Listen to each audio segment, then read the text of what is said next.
Vous avez certainement entendu parler de l'affaire de l'entreprise Shein qui devait s'installer au BHV le 5 novembre et dans 5 autres magasins, donc des Galeries Lafayette.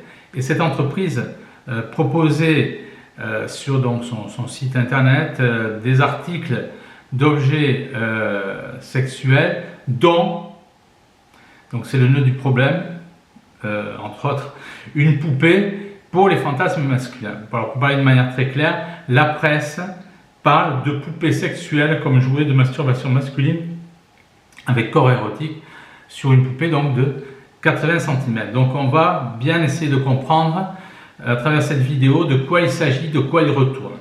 Alors la répression des fraudes a alerté le parquet de Paris après avoir constaté que le site de Shein vendait des articles pornographiques comme cette poupée. Alors ça c'est intéressant parce que Shein s'écrit Shine qui en allemand veut dire apparence, mais ça se prononce Shein comme si cette entreprise chinoise prenait référence, c'était la référence de la Chine en quelque sorte. Alors le porte-parole de Shein se confond en excuses, disant que bon, des mesures seront prises de bienveillance, etc., etc. On connaît la musique. Alors, avant d'entamer ce sujet, je tiens à dire une chose. Ce n'est pas vain, mais il faut le dire. La masturbation est un péché mortel. Soyons bien clairs là-dessus. Dieu aime la chasteté.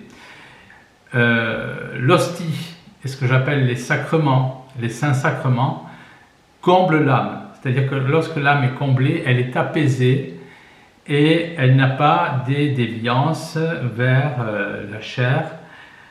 En tout cas, elle ne fait pas de ce genre de pratique un fondement de vie. Voilà. Et c'est à travers la pratique des sacrements qu'on arrive à lutter contre la chair, tout à fait simplement. Alors maintenant que cela est dit, voilà, concernant le sujet, il y a une lectrice qui explique, une lectrice de Profil catholique, donc qui commente cette actualité de Shein. Elle écrit « Je réprouve totalement ce genre de commerce, mais encore plus l'hypocrisie qui s'y attache. Il faut bien se dire que si Shein a lancé ce type de produit, c'est que le marché est florissant en pédoland.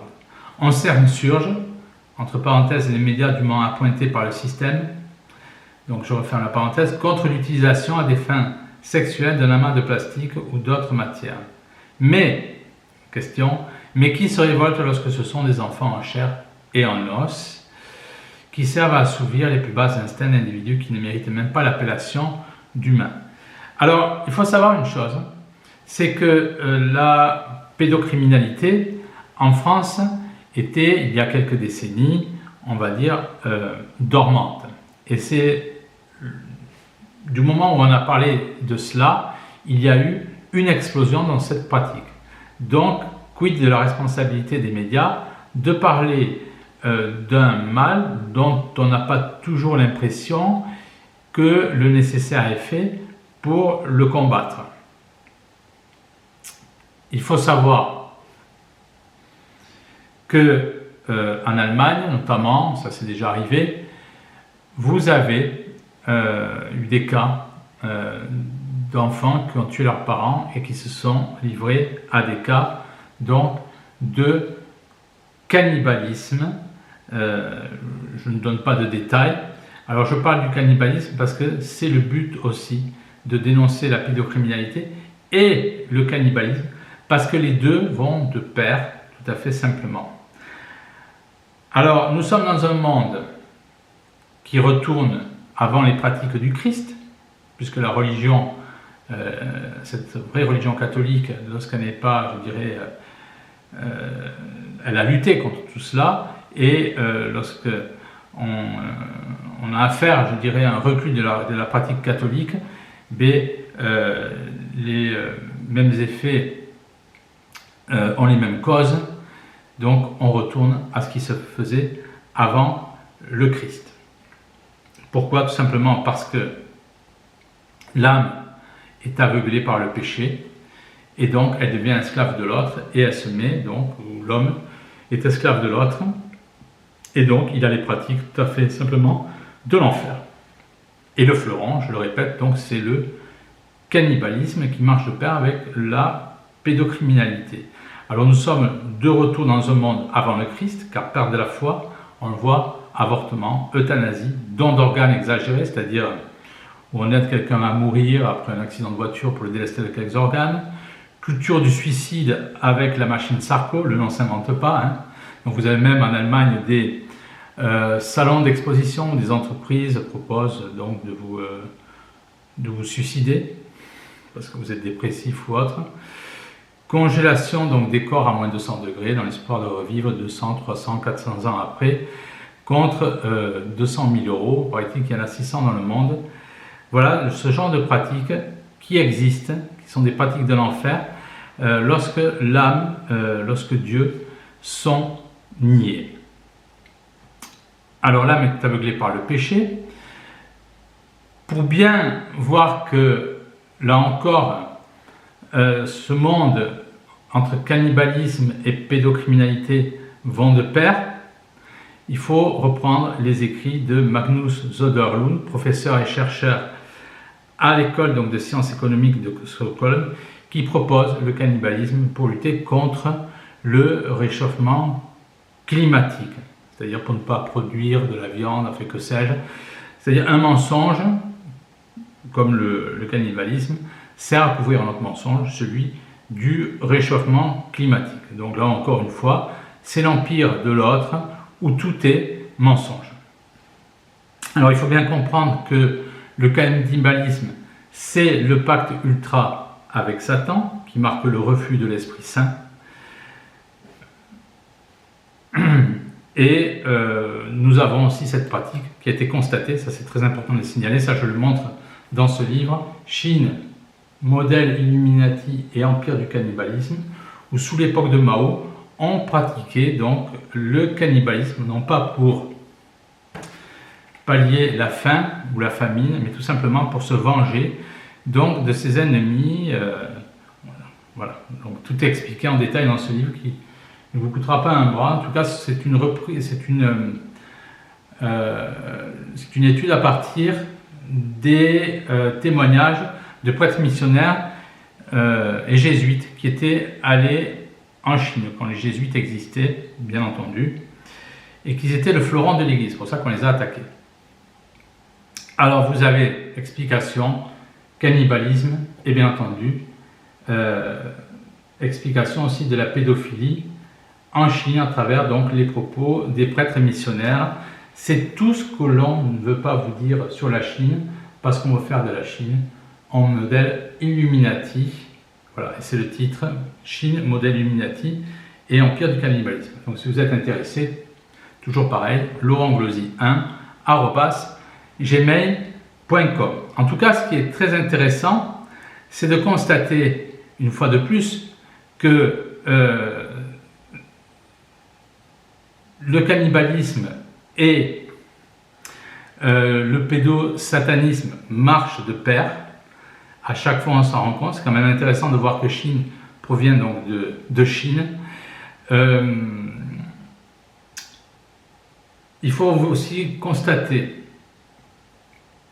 voilà, que ce sont donc des pratiques qui nous ramènent, comme je vous le disais, ça c'est très important de le percevoir à l'époque d'avant le Christ, et que c'est des pratiques ultimes, et c'est ce qu'explique par exemple Walt Disney, qui dit que le cannibalisme c'est la quintessence donc du satanisme. Donc on comprend bien que le démon a plusieurs angles d'attaque et qu'in fine ça converge sur les mêmes pratiques, sur le même aboutissement. Il y a aussi une comparaison que je voulais faire, c'est avec un autre film, un film qui montre une autre pratique pour bien comprendre que la dimension de l'homme, c'est la chasteté. C'est l'arbre au sabot qui a reçu donc la Palme d'Or au Festival de Cannes en 1978. Donc ce sont des paysans en Italie au 19e siècle qui vivent à la campagne, bien entendu. Et quand ils ont le temps, donc c'est la vie à la campagne, et la particularité de ce film, ce sont des acteurs qui ne sont pas des acteurs, qui sont en fait des paysans. Et quand ils ont le temps, ils récitent le chapelet. À un moment, il y a un couple donc, qui vient de se marier. Et donc, ils se retrouvent en face à un lit. Et on voit tout à fait naïvement, ils ne savent pas comment faire. Enfin, il y a une forme de gêne, parce qu'ils n'ont jamais consommé.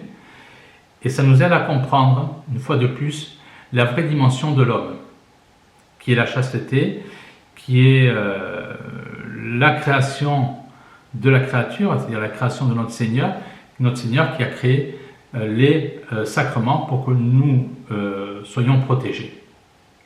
Et c'est toute cette éducation sexuelle qui cherche, bien entendu, par le détail, à nous apprendre des choses, à nous pervertir, pour nous amener, bien évidemment, dans ce que l'on voit, dans des cas extrêmes. C'est-à-dire que on a les Illuminati, le but des Illuminati, c'est de corrompre les mœurs des hommes politiques. Et il est bien évident que le démon jette son filet dans ce genre de pratique pour le plus grand nombre, pour que le plus grand nombre donc se damne. En tout cas, c'est voilà dans quel monde nous vivons, dans un monde qui vit sans la foi et qui, in fine, retrouve des pratiques qui sont des pratiques d'avant notre Seigneur Jésus-Christ, à savoir la pédophilie ou la pédocriminalité, c'est-à-dire l'empire des sens poussé à son comble avec le cannibalisme. C'est pour ça qu'il est très important de comprendre et de dénoncer la pédocriminalité, parce que derrière la pédocriminalité se cache autre chose, c'est-à-dire ce cannibalisme. Je tiens aussi à ajouter que vous avez un livre de Jacques Attali qui est paru en 1979 qui explique donc sur le cannibalisme, où il explique donc le cannibalisme dans des tribus qui le pratiquaient par exemple pour éradiquer une maladie. Alors c'est fait intéressant que Jacques Attali ait commis ce livre. Bien entendu, la question qu'on peut se poser, est-ce que ce livre ne participe pas à une forme de banalisation, comme peut-être ça s'est passé, je l'ai expliqué, avec la pédocriminalité. Du moment où on parle de la criminalité, il y a une explosion de cette pratique-là, surtout quand on a l'impression qu'il n'y a rien qui est fait pour lutter contre. Et sous le jour de la culture, est-ce que Jacques Attali, tout moins ce livre, ne contribue pas à, c'est une question, à une banalisation de cette pratique. Donc voilà ce qui est bien important donc de comprendre à travers cette entreprise Chine qui, comme par hasard, a été prise la main dans le sac. Mais si en tout cas elle voulait produire de tels objets, c'est qu'elle savait très bien pourquoi, elle sait très bien dans quelle société elle s'adresse, donc il n'y a pas de hasard, bien entendu. Chine sait très bien, vous savez très bien qu'il y avait une clientèle. Le plus inquiétant, c'est que Chine, comment pouvait-on ignorer tout cela lorsque c'est une entreprise, donc on peut parler d'une grande entreprise qui devait s'installer au BHV et aux Galeries Lafayette, c'est-à-dire avoir donc le haut du podium en France dans le monde donc du commerce.